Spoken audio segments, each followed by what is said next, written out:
Okay, welcome back. Plan for today's kind of short. I'm gonna remove these pop rivets and spot weld. Also gonna weld in some captive nuts to replace the ones that have been broken out. Might try to hammer out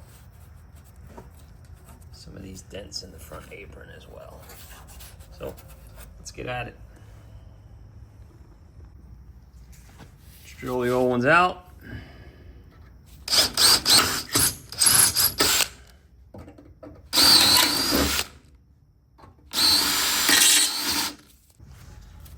I'm gonna add another spot weld right here.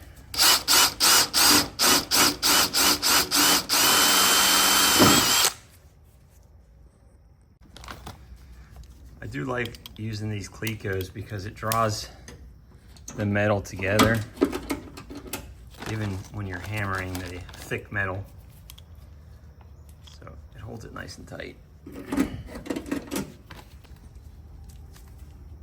A few taps. Get the metal formed. I'll do the inside and the outside.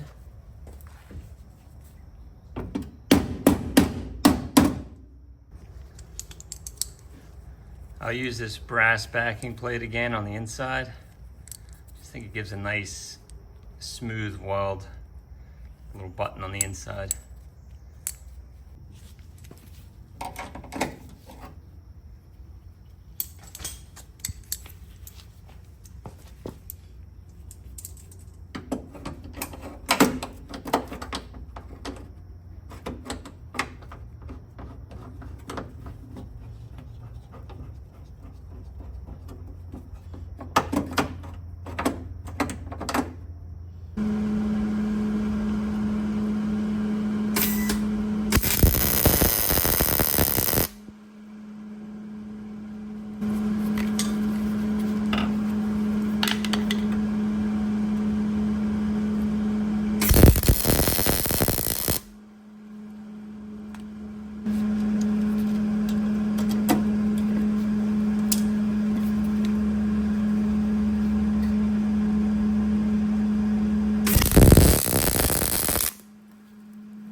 Okay, I'll clean up the welds a little bit with a grinder.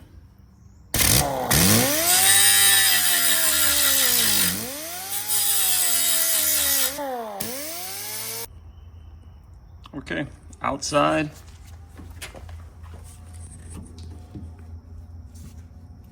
And inside. Looks better than pop rivets. Okay, next job is to weld in some of these nuts into the destroyed holes for the fenders, bolts. So I'll clean these up a little bit, flatten them out, make sure these nuts fit, and weld them in. Okay, I'm gonna clean up these edges a little bit.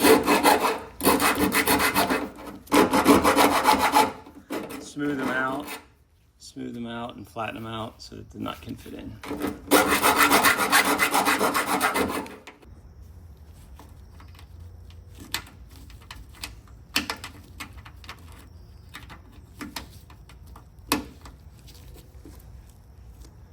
Yeah, I think that looks good.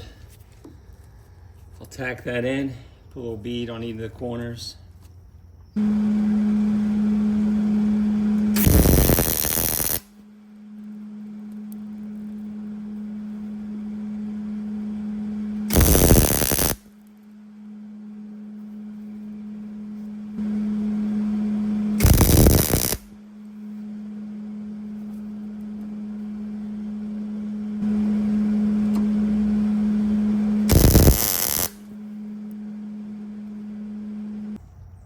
Again, I use the grinder to smooth out those welds.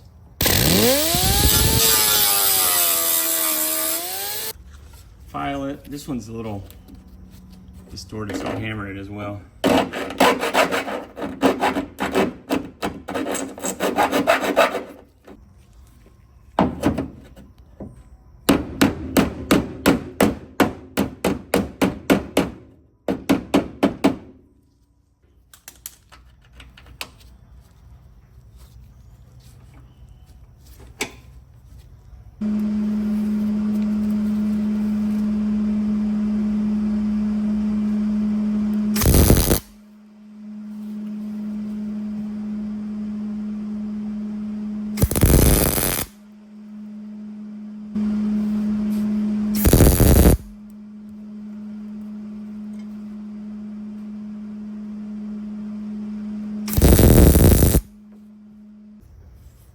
A little bit of grinding.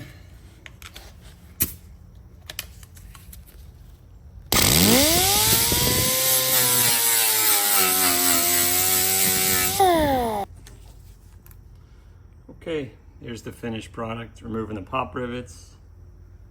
There's the captive nut, or whatever, welded nut. This is what it looks like on the inside.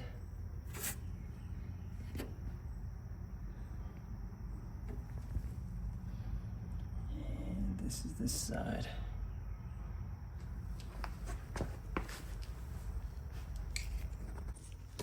Okay, before I wrap up today, I'm gonna tap each one of these old nuts. Just put a little lubricant on it and run it through. It's an 8 by 125. Not in bad shape, but it never hurts to clean them out. I'll do this around the entire car. Okay, I'm gonna try to beat that out a little bit, smooth it up.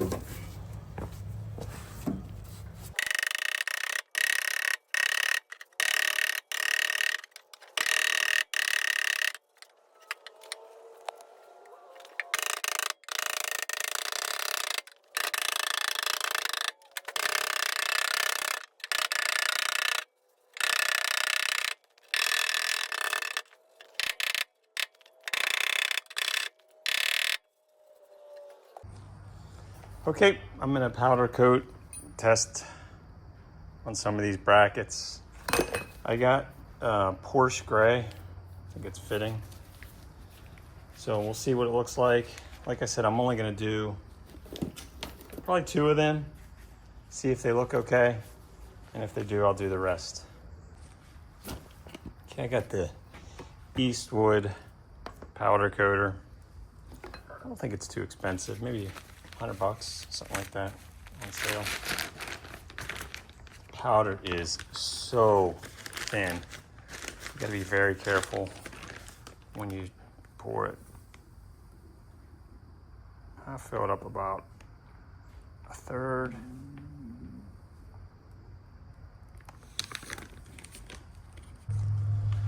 Okay, I have the powder loaded up in the canister. I always clean the parts up with a little bit of alcohol. I don't know, just to get any residue off. Okay, got the unit on, got the strap, the ground strap to the part. Let's see if it goes.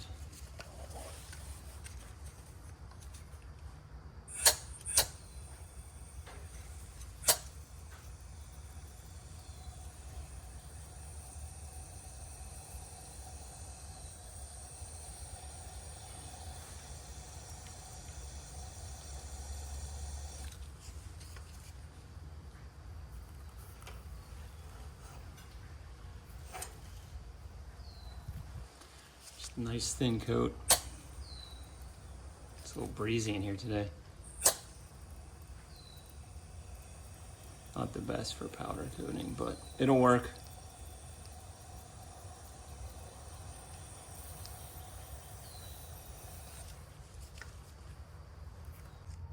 Dropped my phone. Let's get the inside here.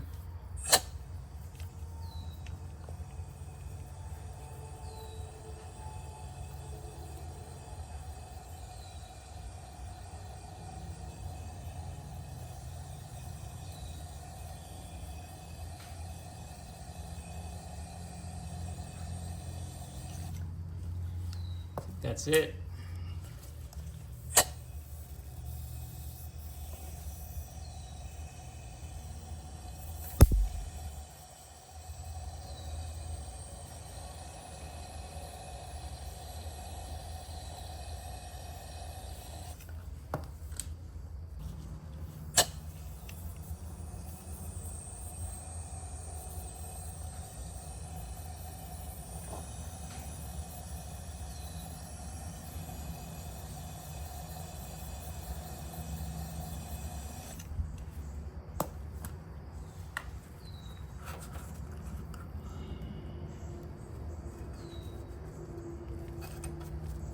Get a little bit more on this side.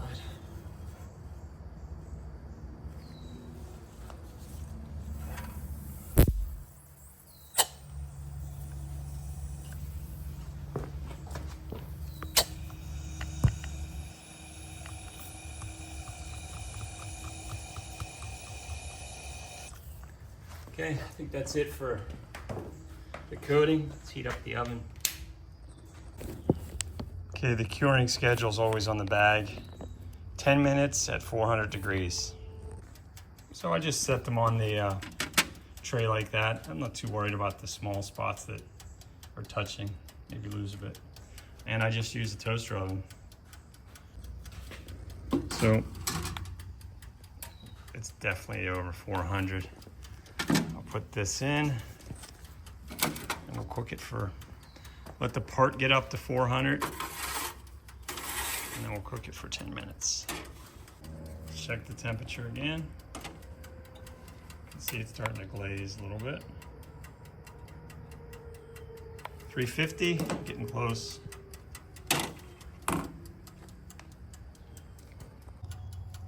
Last check. Oh yeah, that's good. Let's start the timer. Okay, we're 5 minutes in. I'm gonna check on it, see if there's no runaway temperatures or anything. 426, ooh, 445. Leave it open for a minute. It is pretty forgiving though. Usually you can be within a,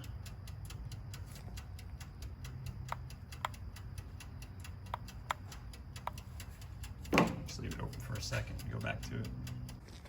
Okay, it's been 10 minutes.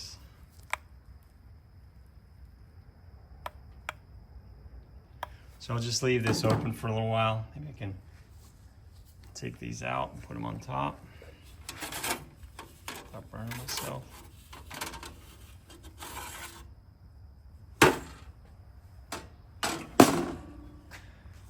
Okay, we'll let them cool down and see what they look like.